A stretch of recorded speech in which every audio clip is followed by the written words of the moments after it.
আচ্ছা, আমরা হচ্ছে এখন করছি, ঝিরিতে প্রবেশ করলাম। একটা জিনিস মাথায় রাখবেন, যে কোনো ট্রেইলে যখন ঝিরিতে আসবেন তখন বিশেষ করে সীতাকুণ্ড রেঞ্জে সবগুলো হচ্ছে ঝিরির পানি যে দিক থেকে আসতেছে, দেখেন এই পানিগুলো এদিক থেকে এভাবে আসতেছে, যেদিক থেকে আসে ওদিক বরাবর যেতে হবে। মানে ঝিরি যেদিক দিয়ে পানিটা আসতেছে ও ঝিরি ধরে ধরে ধরে ধরে হাঁটবেন, তখনই আপনি বুঝবেন আপনি সঠিকভাবেই যাচ্ছেন এবং ঝর্ণাগুলোর কাছে ইজিলিভাবে পৌঁছে যাবেন। এটা হচ্ছে বিশেষ করে সীতাকুণ্ড রেঞ্জের বেশিরভাগ ঝর্ণাগুলোর এভাবে ঝিরি ধরে ধরে গেলেই মানে আপনারা হচ্ছে সঠিকভাবে পৌঁছাবেন।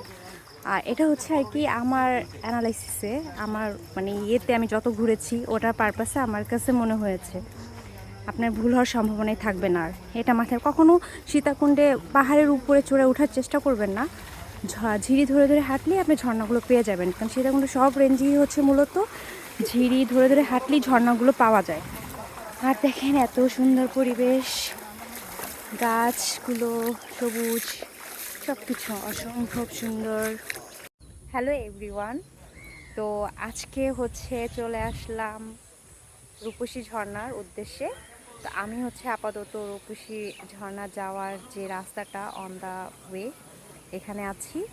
তো এই ভাবছি এখন থেকে টুকটাক কিছু ভিডিও বানাবো।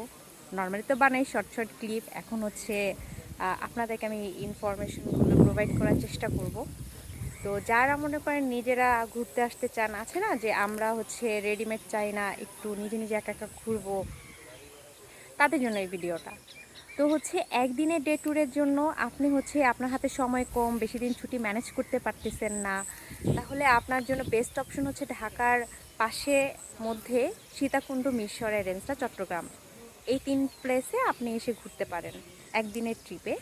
তো আপনি বৃহস্পতিবার রাত্রেবেলা রাত 12টার বাসে উঠে সকাল 5টার মধ্যে নেমে যাবেন। নেমে হচ্ছে আপনার যে কোনো একটা পছন্দের ট্রেনে গিয়ে ঘুরে আবার সন্ধ্যার বাসে উঠে রাত 11টার মধ্যে ঢাকায় পৌঁছে যাবেন। সো আমি যেহেতু আছি আজকে রূপসী ঝর্ণার উদ্দেশ্যে আসছি, তো আমি হচ্ছে এখন এই রাস্তাটায় আসি। তো এখান থেকে হচ্ছে আমি মেন রোড থেকে, ঢাকা থেকে যে কোনো বাস আসে, শ্যামলী, হানিফ, চট্টগ্রামগামী যে বাসগুলো, তো এগুলো যদি আপনারা হচ্ছে লাইনের বাসে আসেন তাহলে টিকিট হচ্ছে 650 টাকা। যদি আপনি সিডিএম মানে লোকাল বাসে আসেন তাহলে ভাড়াটা আরেকটু তুলনামূলক কম হবে। এখন আপনি কমফোর্টেবল জার্নি করবেন নাকি বাজেটে আসবে সেটা একান্তে আপনি নিজের উপরে এটা।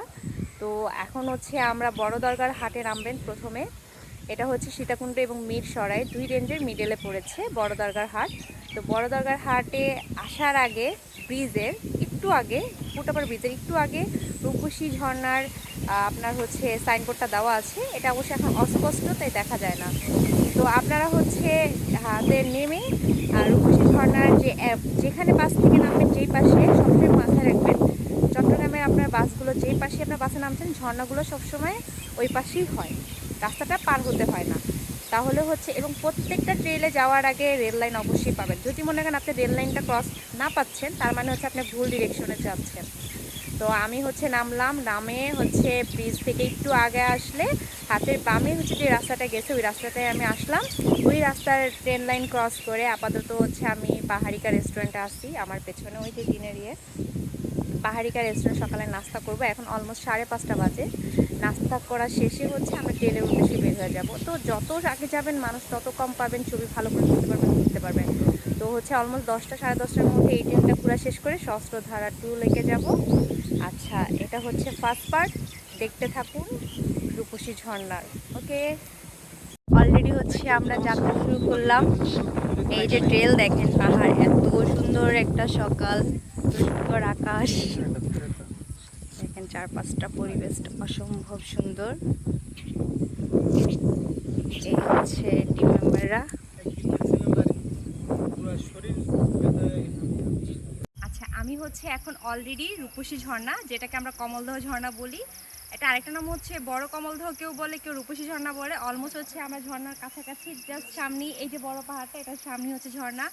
এত সুন্দর দেখেন, পাশে একটা ছোট্ট একটা পাহাড় আছে, অনেক অনেক গাছ এবং বৃষ্টির সময় পুরা গ্রিন এবং সবুজ আর সবুজের সমারোহ।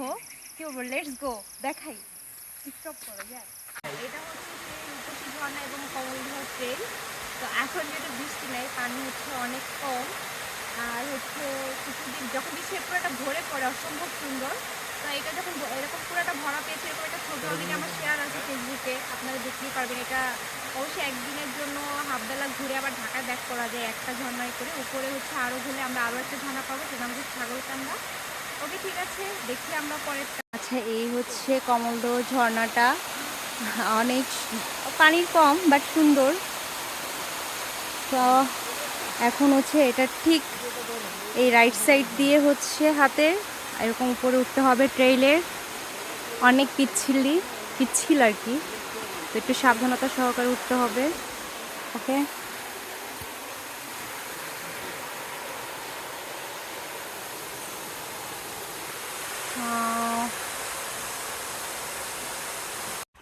আচ্ছা, অলরেডি হচ্ছে কমলদহ রূপসী মেইন ঝর্ণাটা, এটার উপরে আমি আছি।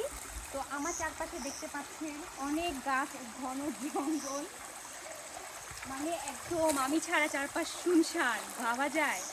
আচ্ছা, যাই হোক, এখন এই রাস্তা এই ট্রেনটা ধরে ধরে হচ্ছে আমরা ছাগলকান্দা, এখানে আরেকটা ঝর্ণা আছে, ওটার নাম হচ্ছে ছাগলকান্দা।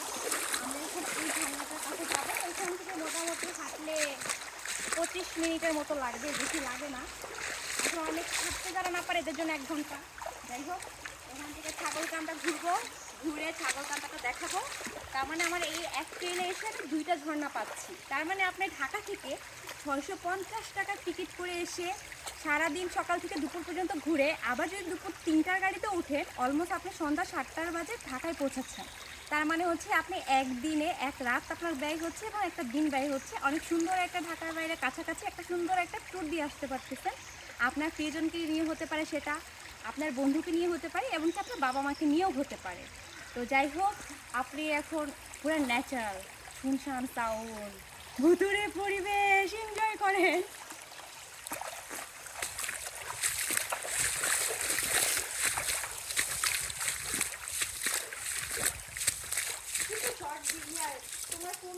হ্যালো, আপাতত এখন হচ্ছে আমরা এই যে ছাগলকান্দা ঝর্ণায় আসছি। এটা তো পানি কম, দেখাই। সবাই টিম মেম্বাররা যে যার মতো ছবি তুলতেছে। এইটা যখন পুরাটা ভরে পড়ে এত সুন্দর লাগে বলার বাহিরে। এটা হচ্ছে ছাগলকান্দা রূপসী ঝর্ণার উপরে। আপনার মোটামুটি 25 থেকে 30 মিনিট হাঁটলে এটা পেয়ে যাবেন। তো তার মানে হচ্ছে একটা ট্রেলে আপনি অলরেডি 2টা ঝর্ণা পাচ্ছেন, একটা ট্রিপ আপনার কমপ্লিট। এই ছিল কমলদহ ট্রেল। কীভাবে আসবেন সেটা আমি অলরেডি ফার্স্টেই জানিয়ে দিয়েছি। এটা ছিল আজকের ট্যুরের ফার্স্ট পার্ট ভিডিও। ওকে, টাটা, এটা এখানেই শেষ করলাম। আল্লাহ হাফিজ।